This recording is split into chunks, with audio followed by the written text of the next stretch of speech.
Kalau kita lagi ngomongin tinggi badan, seringkali tuh ini kayak cuma dilihat sebagai faktor genetik aja. Padahal tinggi badan di suatu negara itu sebenarnya mencerminkan banyak aspek yang penting. Contohnya, apakah negara tersebut memiliki akses yang baik terhadap makanan bergizi, layanan kesehatan, pendidikan, dan juga kualitas hidup secara keseluruhan. Nah, ironisnya nih, di Indonesia, tinggi badan jarang dianggap sebagai satu indikator yang penting. Padahal, tinggi badan itu bisa jadi satu metrik yang bisa kita bilang sederhana, tapi kuat untuk mengukur keberhasilan pembangunan bangsa. Berdasarkan penelitian skala besar dari NCD Collaboration yang menganalisis 1.472 penelitian dengan 18,6 juta partisipan, di mana salah satu penelitinya adalah guruku di UI, yaitu Prof. Indah, itu menunjukkan kalau perempuan Indonesia yang lahir pada tahun 1896 ternyata lebih tinggi daripada perempuan Korea Selatan dengan tahun kelahiran yang sama, di mana perempuan Indonesia itu berada di peringkat 184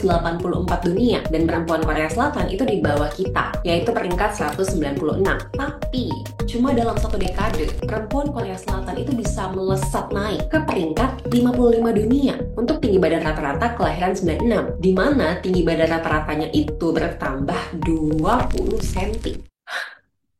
Sedangkan perempuan Indonesia untuk tahun kelahiran yang sama justru berada di peringkat 191. Peringkatnya bukannya naik, tapi malah turun di antara 200 negara. Walaupun perempuan Indonesia itu bertambah tinggi, tapi laju peningkatan tinggi badan kita itu ketinggalan. Jauh lebih lambat dibandingin negara lain kayak Korea Selatan. Padahal, hari dan tahun kemerdekaan Indonesia sama Korea Selatan itu cuma beda 2 hari. Sabar dulu, nanti kita bahas kenapanya. Jangan lupa subscribe dulu ya. Menurut laporan World Population Review tahun 2023, rata-rata tinggi badan orang Indonesia itu ada di 157,9 cm.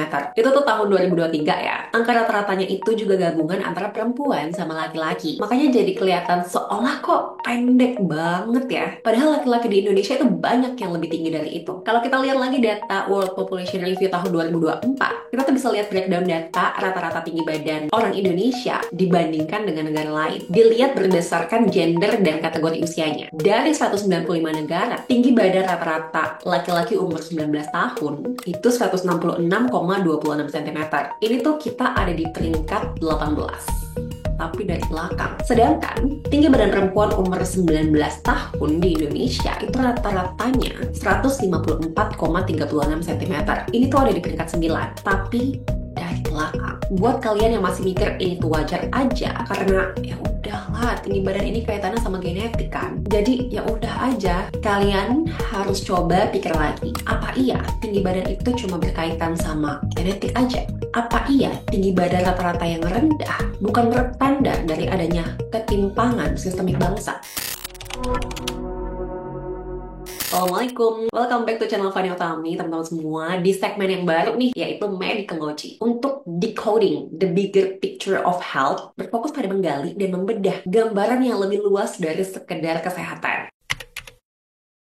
Nggak semua, tapi masih banyak orang yang percaya bahwa tinggi badan sepenuhnya berkaitan sama genetik. Sehingga aspek sosial, ekonomi, lingkungan itu sering diabaikan. Perspektif ini nyiptain narasi bahwa kita tuh seolah nggak punya kontrol sama tinggi badan. Padahal berbagai penelitian itu menunjukkan bahwa lingkungan berperan besar dalam pertumbuhan tinggi badan individu dan juga populasi. Terutama banget nih pada saat masih 1000 hari pertama kehidupan. Berbagai studi memperlihatkan bahwa tinggi badan itu dipengaruhi oleh faktor genetik sebanyak 60-80%. Sedangkan sisanya dipengaruhi banyak faktor lain, kayak nutrisi, cakupan imunisasi, keseimbangan hormon, ada penyakit atau enggak, tingkat pendidikan orang tua, tingkat pendapatan, bahkan sampai ke level makro, kayak kebijakan dan program pemerintah. Korea Selatan tuh jadi salah satu bukti nyata bahwa intervensi nutrisi dan kesehatan secara nasional itu dapat meningkatkan rata-rata tinggi badan dalam satu dekade. Dengan catatan, nggak ada ketimpangan sistemik bangsa. Fokus ke stunting itu udah jadi salah satu langkah yang sangat baik untuk kebijakan pemerintah, karena angka stunting di negara kita itu udah darurat. Walaupun trennya turun tiap tahun, tapi masih masuk ke dalam kategori tinggi menurut WHO. Jadi memang masih banyak ya PR kita di sini. Tapi perlu teman-teman ketahui nih, fokus ini artinya masih terbatas pada pencegahan gangguan pertumbuhan akibat malnutrisi kronis. Sehingga kalau dilihat tuh lebih fokus ke pencegahan dan mitigasi resiko ya, daripada optimalisasi kualitas hidup. Walaupun ini fokus terus langkah pertama yang emang udah tepat banget. Dengan kata lain, fokus untuk menghilangkan stunting adalah level dasar, level basic dalam upaya kesehatan masyarakat, yaitu memastikan anak-anak nggak mengalami gangguan pertumbuhan yang punya dampak kesehatan jangka panjang, mempengaruhi juga perkembangan otaknya, dan juga nanti berdampak pada produktivitas serta ekonomi beberapa tahun mendatang. Nanti tahap berikutnya, kalau udah level up nih, kalau misalnya negara kita udah bebas dari stunting, adalah memastikan masyarakat itu bisa mencapai potensi pertumbuhan optimalnya. Paling gampang kelihatannya dari tinggi badan. Dan tahap ini sebenarnya nggak perlu nungguin stuntingnya hilang dulu, tapi bisa paralel. Dimulai dari kita dengan gotong royong. Kalian pernah dengar nggak ada teman, kakek, nenek, om, tante, ayah, ibu kalian yang pernah bilang, aduh belum kenyang nih kalau belum makan nasi. Nah, budaya makan di Indonesia cenderung tinggi karbohidrat, yaitu nasi. Emang udah turun-temurun kayak gini. Cuma masalahnya nggak dibarengin sama asupan protein harian yang cukup. Ditambah lagi ada salah satu mitos nih yang terkenal banget, makan telur terlalu banyak itu bisa bikin bisulak. Ini jadi salah satu faktor konsumsi protein yang jadi kurang optimal. Padahal kan telur itu salah satu sumber protein hewan yang paling mudah ya, dan ya terjangkau juga. Kita bisa lihat grafik perbandingan suplai protein per kapita antar negara di Our World in Data. Perlu kalian ingat kalau data ini tuh mengukur ketersediaan atau suplai protein yang sampai ke level rumah tangga. Tapi data ini nggak selalu mencerminkan jumlah protein yang benar-benar dikonsumsi, karena bisa aja makanannya pas udah di level individu itu nggak habis atau kebuang gitu kan. Walaupun begitu, data ini tuh bisa kita pakai untuk lihat perbandingan antar negara. Kita bisa lihat secara keseluruhan tuh tren asupan protein naik ya. Tapi kalau dilihat lagi, Indonesia itu jadi salah satu yang paling rendah di antara Cina, Belanda, Korea Selatan, dan juga Malaysia. Ini erat banget kaitannya sama tinggi badan juga. Karena berdasarkan studi meta-analisis yang diteliti oleh Robert Dunstein, asupan protein punya efek positif terhadap tumbuhan tinggi badan. Makin kesini tuh dorongan sosial masyarakat Indonesia buat punya tinggi badan yang lebih ideal, itu makin kelihatan jelas nggak sih? Hal ini dipengaruhi oleh berbagai faktor. Salah satunya meningkatnya kesadaran di mana ada kriteria fisik untuk proses suatu seleksi. Contohnya seleksi jadi model, atau seleksi masuk TNI, atau seleksi atlet untuk cabur tertentu. Selain itu, ini juga ada kaitannya nih sama kepercayaan dari seseorang. Kalau misalnya aku lagi bahas tentang tinggi badan, itu nggak jarang ada yang cerita di kolom komentar atau bahkan DM kalau dia tuh minder karena merasa kurang tinggi dibandingin teman-temannya. Makanya jadi berusaha buat fokus juga untuk optimalisasi pertumbuhan tinggi badannya di situ. Selain itu, pengaruh globalisasi sama media sosial itu juga ikutan mendorong standar kecantikan dan kesehatan yang mengaitkan tinggi badan dengan daya tarik fisik dan juga kesuksesan. Nggak cuma itu, dorongan ini juga muncul dari aspek ekonomi dan juga status sosial, di mana tinggi badan itu secara alam bawah sadar itu sering dianggap sebagai simbol status sosial dan kualitas hidup yang lebih baik juga, yang mencerminkan asupan nutrisi dan juga gaya hidup sehat nih. Sebagai hasilnya, sekarang tuh makin banyak orang tua yang mulai memperhatikan nih pola makan anak kayak gimana, aktivitas fisiknya seperti apa, dan mulai cari solusi juga. Apa sih cara untuk menunjang pertumbuhan tinggi badan anaknya? Dimana ini adalah salah satu hal yang bagus ya. Nah, masalahnya,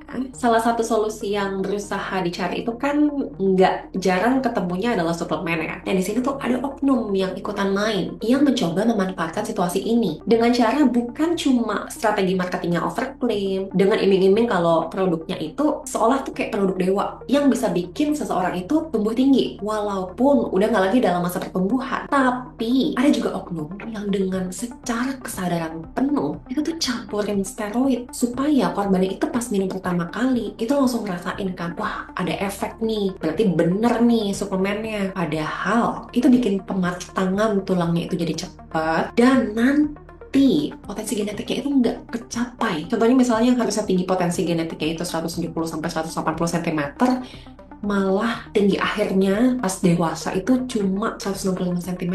Wah, itu jahat banget sih kalau kayak gitu.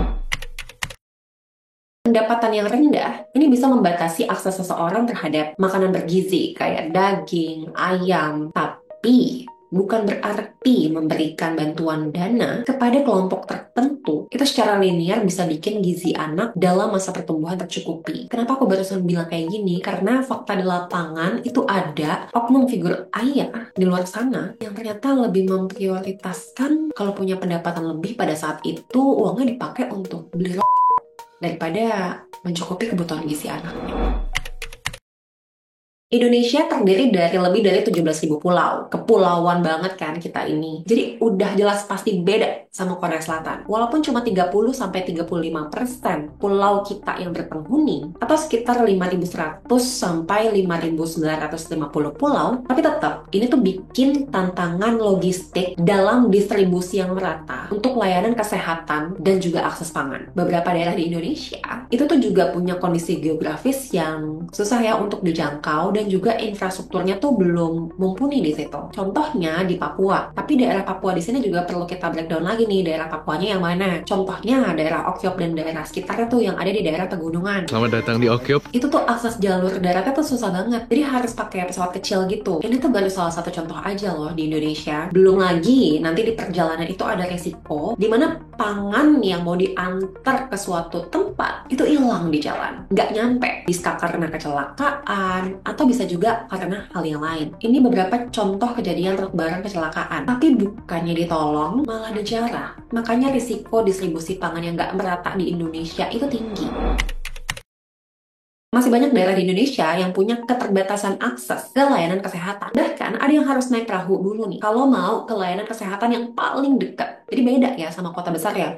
Rumah sakitnya deket-deketan, bahkan juga kliniknya banyak deket-deketan. Nah ini kan jadi masalah ya. Ada salah satu inisiatif dari masalah ini yang punya dampak besar. Itu adalah Rumah Sakit Terapung Dr. Lee Darmawan. Ada yang pernah dengar nggak? Jadi beliau itu membuat ini dengan tujuan agar masyarakat yang kesulitan untuk akses layanan kesehatan jadi bisa terbantu.